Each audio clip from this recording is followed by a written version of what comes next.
Hi, ಎಲ್ರಿಗೂ ನಮಸ್ಕಾರ. ನಾನಿವತ್ತು ತಿಳಿ ಸಾರು ಅಥವಾ ರಸಂನ ಮಾಡೋದು ತೋರಿಸ್ತಾ ಇದ್ದೀನಿ. ಅದಕ್ಕೆ ಬೇಕಾಗಿರೋ ಪದಾರ್ಥ ಏನೇನಂತ ನೋಡೋಣ. ತೊಗರಿಬೇಳೆ, ಟೊಮೆಟೊ, ಕರಿಬೇವು, ಕೊತ್ತಂಬರಿ ಸೊಪ್ಪು, ಹುಣಸೆಹಣ್ಣು, ಸಾರಿನ ಪುಡಿ, ಬೆಲ್ಲ, ಉಪ್ಪು, ಹಾಗೆ ಒಗ್ಗರಣೆಗೆ ತುಪ್ಪ, ಸಾಸಿವೆ ಹಾಗೆ ಇಂಗು. ಮೊದಲಿಗೆ ತೊಗರಿಬೇಳೆನ ಒಂದೆರಡು ಸಲ ನೀಟಾಗಿ ತೊಳ್ಕೊಳ್ಳೋಣ.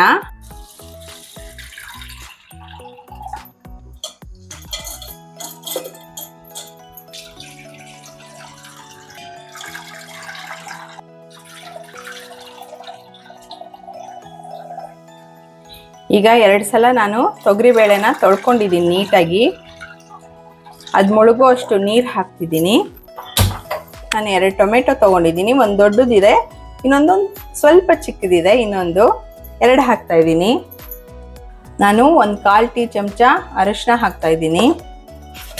ಚೂರು ತುಪ್ಪ ಹಾಕ್ತಾ ಇದ್ದೀನಿ. ಎಣ್ಣೆನೂ ಹಾಕ್ಕೋಬೋದು, ನಾನಿಲ್ಲಿ ತುಪ್ಪ ಹಾಕ್ತಾ ಇದ್ದೀನಿ ಅಷ್ಟೇ. ಇವಾಗ ಬೇಳೆ ಕುದಿ ಬಂದಿದೆ ನೋಡಿ, ನೀರು ಕುದೀತಾ ಇದೆ. ನಾನಿವಾಗ ಲಿಡ್ನ ಮುಚ್ಚಿಬಿಡ್ತೀನಿ. ಮುಚ್ಚಿ 3 ರಿಂದ 4 ವಿಸಲ್ ಕೂಗಿಸ್ತೀನಿ. ಬೇಳೆ ನುಣ್ಣಗೆ ಬೆಂದಿರಬೇಕು. ಸಿಮ್ಮಲ್ಲಿ ಇಡ್ತಿದ್ದೀನಿ ನಾನು.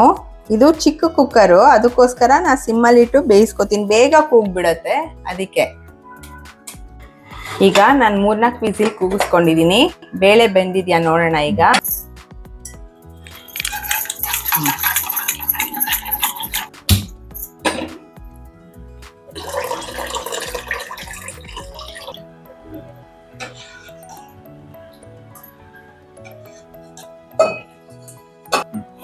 ಇವಾಗ ಬೇಳೆನ ಮ್ಯಾಶ್ ಮಾಡಿಕೊಂಡು ನಾನು ಎಷ್ಟು ಬೇಕೋ ಅಷ್ಟು ನೀರು ಹಾಕಿದ್ದೀನಿ ನೋಡಿ. ಈ ಕನ್ಸಿಸ್ಟೆನ್ಸಿಲಿ ಇದೆ. ಇನ್ನ ಇದು ಕುದಿಬೇಕು. ಇವಾಗ ಹುಣಸೆ ಹಣ್ಣು ರಸ ಹಾಕೊಳ್ಳೋಣ. ನಾನಿವಾಗ ಉಪ್ಪು ಹಾಕೋತಾ ಇದ್ದೀನಿ. ಈಗ ಸಾರಿನ ಪುಡಿ ಹಾಕೋತಾ ಇದ್ದೀನಿ. ಸಾರಿನ ಪುಡಿದು ನಿಮಗೆ ರೆಸಿಪಿ ಬೇಕಂದ್ರೆ ಟಾಪ್ ರೈಟ್ ಕಾರ್ನರಲ್ಲಿ ಕ್ಲಿಕ್ ಮಾಡಿ, ಸಾರಿನ ಪುಡಿ ರೆಸಿಪಿ ಸಿಗತ್ತೆ, ನೋಡ್ಕೋಬಹುದು. ಸ್ವಲ್ಪ ಬೆಲ್ಲ ಹಾಕೋತಾ ಇದ್ದೀನಿ. ಹಾಕಿ ಒಂದ್ಸಲ ಕೈ ಆಡಿಸೋಣ. ನಾನಿಲ್ಲಿ ಆ್ಯಪಲ್ ಟೊಮೆಟೊ ತೊಗೊಂಡಿದ್ದೀನಿ. ಆವಾಗ ಒಂಚೂರು ಹುಣಸೆ ಹಣ್ಣು ಜಾಸ್ತಿ ಬೇಕಾಗತ್ತೆ. ಅದೇ ನಾಟಿ ಟೊಮೆಟೊ ತೊಗೊಂಡ್ರೆ ಹುಣಸೆ ಹಣ್ಣು ಜಾಸ್ತಿ ಏನು ಬೇಡ, ಅದೇ ಹುಳಿ ಇರತ್ತಲ್ಲ, ಆವಾಗ ಸ್ವಲ್ಪ ಹುಣಸೆ ಹಣ್ಣಾದರೆ ಸಾಕು.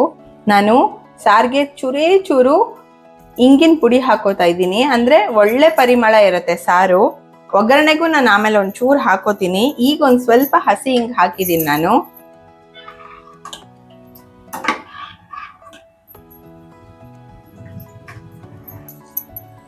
ಈಗ ಕರಿಬೇವು ಒಂದು ಸ್ವಲ್ಪ. ನಾನಿಲ್ಲಿ ಒಗ್ಗರಣೆಗೆಲ್ಲ ಹಾಕಲ್ಲ, ನಾನು ಹಸಿ ಕರಿಬೇವೇ ಹಾಕ್ತೀನಿ. ಹಾಗೆ ಕೊತ್ತಂಬರಿ ಸೊಪ್ಪು ಒಂದು ಸ್ವಲ್ಪ ಹಾಕ್ತಾ ಇದ್ದೀನಿ.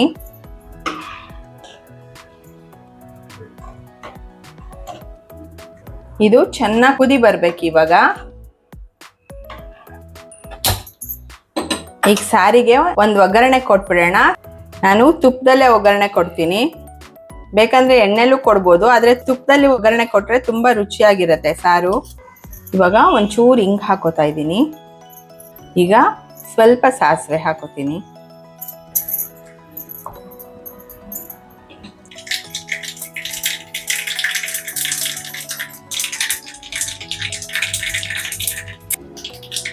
ಈಗ ನಾನು ಸ್ಟವ್ ಆಫ್ ಮಾಡಿ, ಸಾರು ಕುದೀತಾ ಇದೆ ನೋಡಿ, ಚೆನ್ನಾಗಿ ಕುದ್ದಿದೆ. ಇವಾಗ ನಾನು ಒಂದು ಒಗ್ಗರಣೆ ಕೊಡ್ತಾ ಇದ್ದೀನಿ.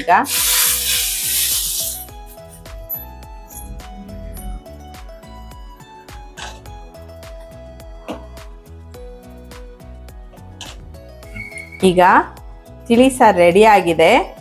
ಇದು ತುಂಬ ರುಚಿಯಾಗಿರುತ್ತೆ. ಬಿಸಿ ಬಿಸಿ ಅನ್ನಕ್ಕೆ ಒಂಚೂರು ತುಪ್ಪ ಹಾಕ್ಕೊಂಡು ಈ ಸಾರು ಹಾಕ್ಕೊಂಡು ಕಲಿಸ್ಕೊಂಡು ತಿಂತಾ ಇದ್ರೆ, 1-2 ಹಪ್ಪಳ ಅಥವಾ ಒಂದು ಉಪ್ಪಿನಕಾಯಿ ಇದ್ರೆ ಸಾಕು, ತುಂಬ ರುಚಿಯಾಗಿರುತ್ತೆ.